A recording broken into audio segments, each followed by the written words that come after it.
അപ്പോൾ hello guys, ഞങ്ങളിന്ന് paneer butter മസാലയാണ് ഉണ്ടാക്കാൻ പോകുന്നത്. വായ നമുക്ക് ഉണ്ടാക്കാം. അപ്പോൾ ഞാൻ ആദ്യം എടുത്തിട്ടുള്ളത് പനീറാണ്. 400 ഗ്രാം പനീറാണിത്. ഇത് നമുക്ക് ക്യൂബ്സ് ആയിട്ട് കട്ട് ചെയ്യാം.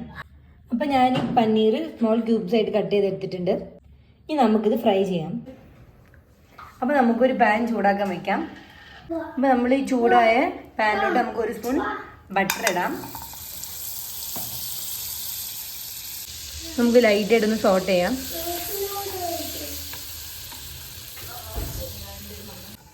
ഇതിലോട്ട് ഒരു പിഞ്ച് മുളക് പൊടി,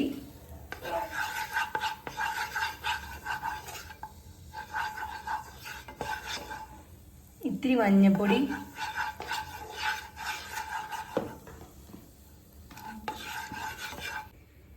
ഒരു പിഞ്ച് ഗരം മസാലയും കൂടി ഇടണം.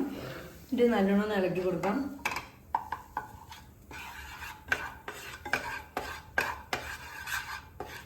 നല്ലോണം ഒന്ന് ബ്രൗൺ കളർ ആകുമ്പോൾ ഇതിലോട്ട് നമുക്ക് നമ്മൾ ചോപ്പ് ചെയ്ത് വെച്ചേക്കണ പനീർ ആഡ് ചെയ്ത് കൊടുക്കാം. ഒന്ന് ലൈറ്റായിട്ടൊന്ന് ഫ്രൈ ആക്കാൻ.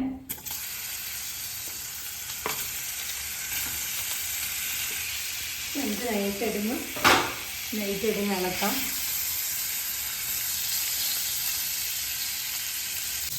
ഇത് നമ്മൾ 4 സൈഡും നല്ലോണം ഒന്ന് ഫ്രൈ ചെയ്തെടുക്കുന്ന മാതിരി എടുക്കണം. അപ്പോൾ ഇതിങ്ങനെ ഓരോരോ സൈഡായിട്ട് ഇങ്ങനെ നമുക്ക് ഇങ്ങനെ ഫ്രൈ ആക്കിയിട്ട് നമുക്ക് കാണാം. ഒരു ബ്രൗൺ കളറായിട്ട് കിട്ടും നമുക്ക്. അത് ഇങ്ങനെ തന്നെ ഓരോരോ സൈഡായിട്ട് തിരിച്ച് നമ്മൾ എല്ലാ സൈഡും ഫ്രൈ ചെയ്ത് എടുക്കണം. സിമ്മിൽ വയ്ക്കാൻ മാക്സിമം ഓർക്കുക. സിമ്മിൽ വെച്ചില്ലെങ്കിൽ സാധനം കരിഞ്ഞു പോകുന്നതായിരിക്കും.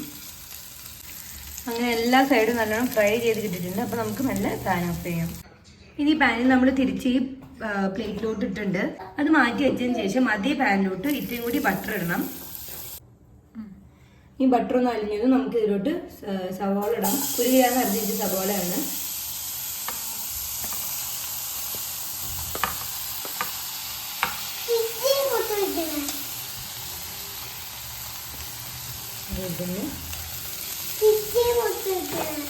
നൈറ്റ് ഇളക്കി കൊടുക്കാം.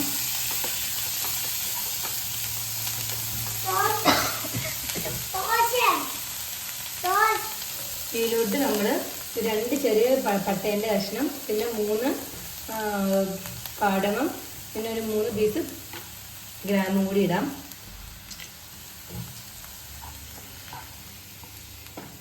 ഇത് നമുക്ക് ആവശ്യത്തിന് ഉപ്പിടണം ഇതിലോട്ട്.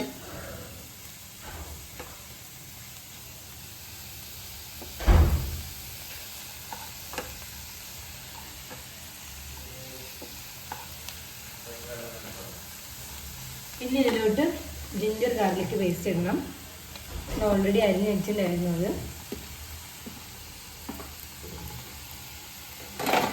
എല്ലാം കൂടി ഇട്ട് നല്ലോണം ബ്രൗൺ കളർ ആക്കണം. ഇപ്പം ഞാൻ ഇതിലോട്ട് ഇട്ടേക്കുന്നത് 2 സവാളയാണ്. ഇത് നല്ലോണം ഗോൾഡൻ കളർ ആയിട്ടുണ്ട്.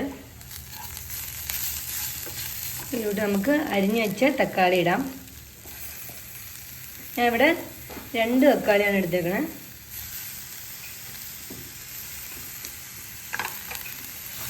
ഇത് നല്ലോണം നമുക്കൊന്ന് സോട്ട് ചെയ്തെടുക്കാം. ഇതിലോട്ട് ഞാൻ 1 പിടി കാഷ്യൂ നട്ട്സ് എടുത്തിട്ടുണ്ട്. ഇതും കൂടി ഇട്ട് കൊടുക്കാം. നല്ലോണം ഇളക്കി കൊടുക്കാം.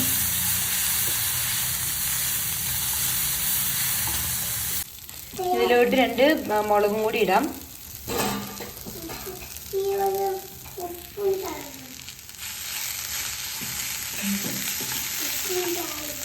അപ്പോൾ നമുക്ക് ഇതെല്ലാം കൂടി ഒന്ന് 10 മിനിറ്റ് വരെ ഒന്ന് അടച്ച് വേവിക്കാം.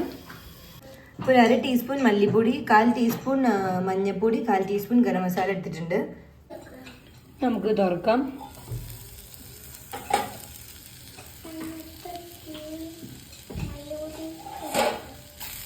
കൊടുക്കാം. നല്ലോണം തൊട വന്നിട്ടുണ്ട്. നമ്മൾ ഇതിലോട്ട് മാറ്റി വെച്ചിരുന്ന പൊടികൾ ചേർത്ത് കൊടുക്കാം.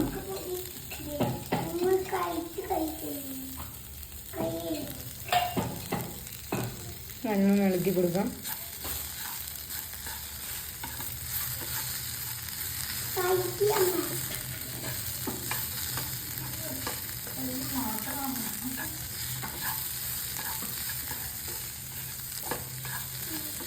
നല്ല ഇളക്കി കൊടുത്തിട്ടുണ്ട് നമ്മൾ.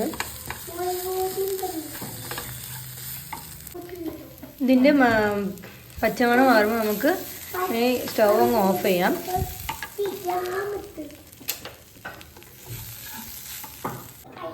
അപ്പോൾ നല്ലോണം ചൂടാറിയിട്ടുണ്ട്. അതിന് ശേഷം നമുക്കിതൊരു മിക്സി ജാറിലോട്ട് ഇടാം.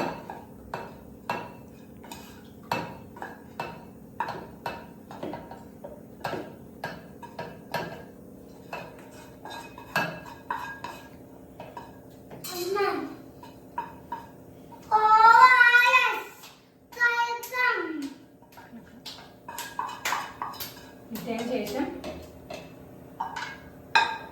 ഇതിലോട്ട് നമ്മൾ ഒരു 1/4 കപ്പ് വെള്ളം കൂടി ആഡ് ചെയ്ത് കൊടുക്കുന്നുണ്ട്.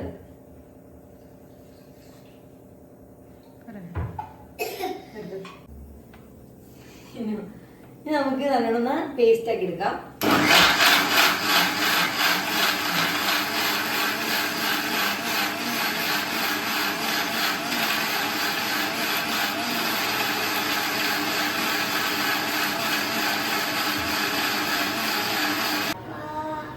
നമുക്ക് നല്ലോണം പേസ്റ്റ് ആയിട്ട് വന്നിട്ടുണ്ട്. ഇനി നമുക്കൊരു പാൻ ചൂടാക്കാൻ വെക്കാം. ഇതിലോട്ട് നമുക്കൊരു സ്പൂൺ ബട്ടറും കൂടി ഇട്ട് കൊടുക്കാം. അതിലോട്ട് നമ്മൾ ഒരു സ്പൂൺ മുളക് പൊടിയും 1/4 ടീസ്പൂൺ ഗരം മസാലയും മാറ്റി വെച്ചിട്ടുണ്ട്. ആ ബട്ടറിലോട്ട് നമുക്ക് ഈ പൊടി ഇടാം. അപ്പോൾ ഈ ബട്ടർ നല്ലോണം ചൂടായിട്ട് മെൽറ്റായിട്ട് വന്നിട്ടുണ്ട്. നമുക്ക് അതിലോട്ട് നമ്മൾ മാറ്റി വെച്ചിരുന്ന പൊടി അങ്ങോട്ട് ഇട്ട് കൊടുക്കാം. കൊടുക്കാം.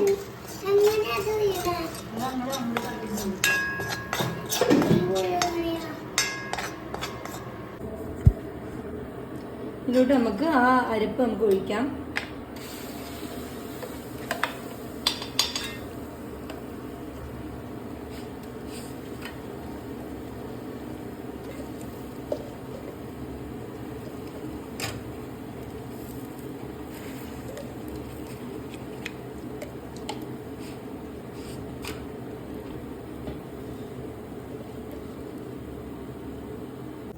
ഇത് നമുക്ക് നല്ലോണം ഇളക്കി കൊടുക്കാം.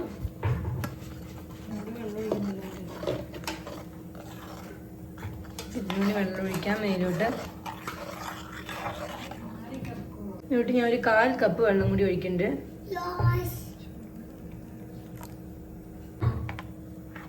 എടുക്കാം.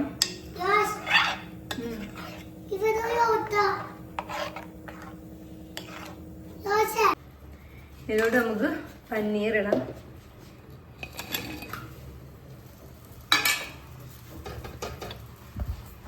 ഇളക്കി കൊടുക്കാം. ഞങ്ങൾ സൈഡിൽ ചപ്പാത്തി ഉണ്ടാക്കുന്നുണ്ട്. നമുക്കിത് കുറച്ച് നേരം അടച്ച് വെച്ച് ഒന്ന് തിളയ്ക്കാനായിട്ട് നോക്കാം. നല്ലോണം തിളച്ച് വരട്ടെ. ഇതിലോട്ട് നമ്മൾ ഇത്തിരി കസ്തൂരി മേത്തി ഇട്ടിട്ടുണ്ട്. അങ്ങനെ തിളച്ച് വന്ന പനീർ ബട്ടർ മസാലയോട്ട് അത്രയേ ഉള്ളൂ ഗൈസ്. കറി നമ്മുടെ ഇവിടെ റെഡി ആയിട്ടുണ്ട്. ഇതിൻ്റെ കൂടെ നമുക്ക് ചപ്പാത്തി ആയാലും കഴിക്കാം, ചോറായാലും കഴിക്കാം. ഇന്ന് ഞങ്ങൾ കുറച്ച് ചപ്പാത്തിയാണ് ഉണ്ടാക്കിയിട്ടുണ്ട്. ഞാൻ 2 ചപ്പാത്തി എടുത്തിട്ടുണ്ട്. ഇതിലോട്ട് നമുക്ക് കുറച്ച് പനീർ ബട്ടർ മസാല ആഡ് ചെയ്തിട്ട് നമുക്കൊന്ന് ടേസ്റ്റ് ചെയ്ത് നോക്കാം. ഇനി ശരി വരും. ഞാൻ 2 ചപ്പാത്തി എടുത്തിട്ടുണ്ടെങ്കിൽ നമുക്കൊന്ന് ടേസ്റ്റ് ചെയ്ത് നോക്കാം. ചൂടാണ്. സൂപ്പറാണ് ഗൈസ്, അടിപൊളി.